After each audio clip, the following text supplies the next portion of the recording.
It is, I think, somewhat short-sighted to think that just the ban on social media platforms was uh, the beginning of all the protests. I think there was a fairly high degree of discontent and resentment about the system, which had been in evidence not just for a few months, I would say even for a few years. And gradually this resentment was building up. And then what happens, as in all such cases, is that sometimes there is a spark which then lights the fire. And so the social media platform ban that was announced on 4th of September provided that catalyst, provided that trigger mechanism, which led to the protests. Now, and I think we also have to make a distinction because the protests on Monday, which was the 8th, were different in character from the violence that followed on the 9th. So obviously, even the Gen Z protesters realized that their protests had been hijacked by goons and vandals and uh, whatever, people were just misusing the protests and the general breakdown in law and order to create mayhem, go around burning shops, burning houses, settling personal scores perhaps, overturning cars, that kind of a thing. So that's basically how it happened. But the point that I'm making that the discontent had been rising for a while is also because in the last elections, which were held in 2022, Mhm. we saw some surprising developments. We saw three new political parties emerge. No. Nepal has been a multi-party democracy since 1990. Basically, from the time that monarchy was abolished in 2008, the power sharing has always been between the three major parties, the Nepali Congress, the UML, and the Maoist Party. And then there are a couple of other smaller parties, regional parties like the Madhesi groups and so on. But three new parties emerged, two in the Madhes, and they did well, and one at a national level, the RSP, which was started just a few months before the elections by a media personality, a TV presenter who was very popular called Ravi Lamichhane. So, and the party did quite well. Similarly, we saw in 2022 um, young unknown rapper musician who stood for election as an independent without a political party for the post of mayor of Kathmandu and won a resounding victory with more than 65,000 votes, defeating candidates from all the well-established parties.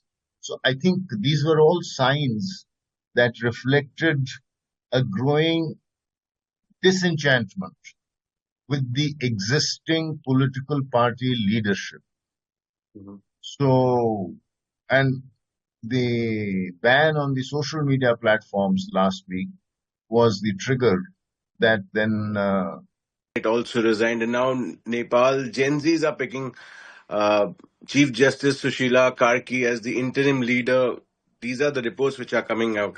How do you look at the situation, political sphere of Nepal right now, and the choice of Chief Justice Sushila Karki? look, I mean, I think it is,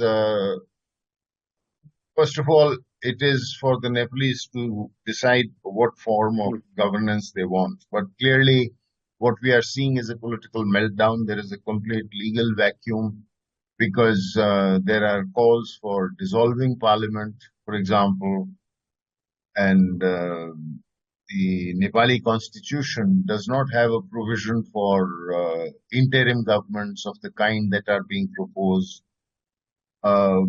So I don't know what is the kind of legal framework. So perhaps there are also calls for amending the constitution in some ways. I mean, nobody really knows what people want.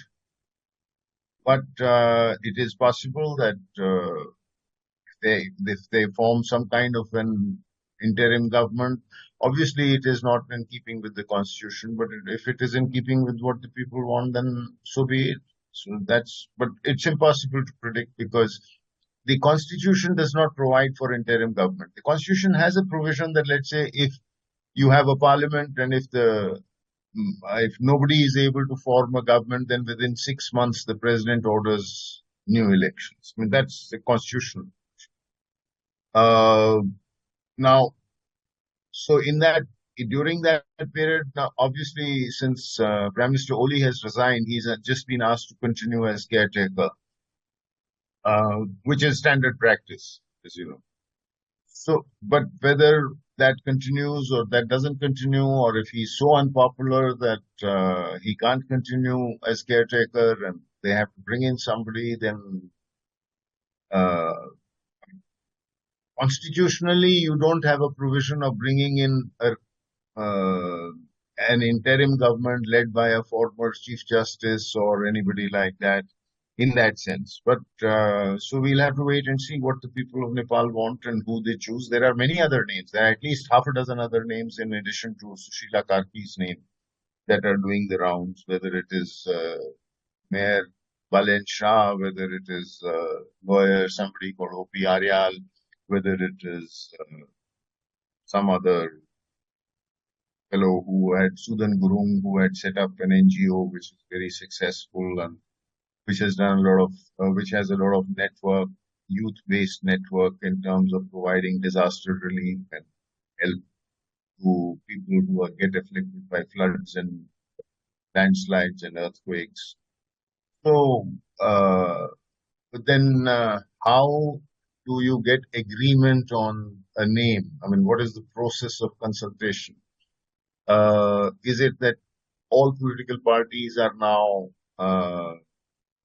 unwelcome to the protesters, or are there some political parties which are unwelcome? Or is it that there are some political leaders who are unwelcome, but maybe after all, uh, these are well established political parties? They account for something like 75-80% of the seats in parliament. So it's unclear, at least, as to what is going to be how the legal and political vacuum is going to be filled up in what form. What should be India's strategy position while going forward? I think so far we should be glad that India has not been brought into the political slugfest that is underway in Nepal, because we've seen very often that India often becomes a punching bag. We saw it recently with Bangladesh last year. I mean, there was a criticism that you know, Sheikh Hasina, the former prime minister, was very close to India, etc., and that India had turned a blind eye to the difficulties of common people in Bangladesh, and so on. So at least that hasn't happened, and I think we should maintain it like that by saying that look, this is an internal matter for the Nepalese to sort out. How, as I said, as I have already explained, I mean, there is a vacuum that has been created. The government has stepped down. Um, Many other political leaders from different parties, whether it is the Maoists or whether it is the Nepali Congress or others, many of the ministers, their homes have been attacked, they have been manhandled, and so on. So I think there is a general disenchantment with a certain section of the political class. Now, given that, how do you deal with it is a question for the Nepalese to sit down and discuss. It's not for us. I mean, meanwhile, we have to ensure our own security, so we have sealed the border. We've seen that about 14,000 different prisons were unlocked, and about 14,000 people from who were prisoners have now escaped. And normally we have an open border, and it is quite possible.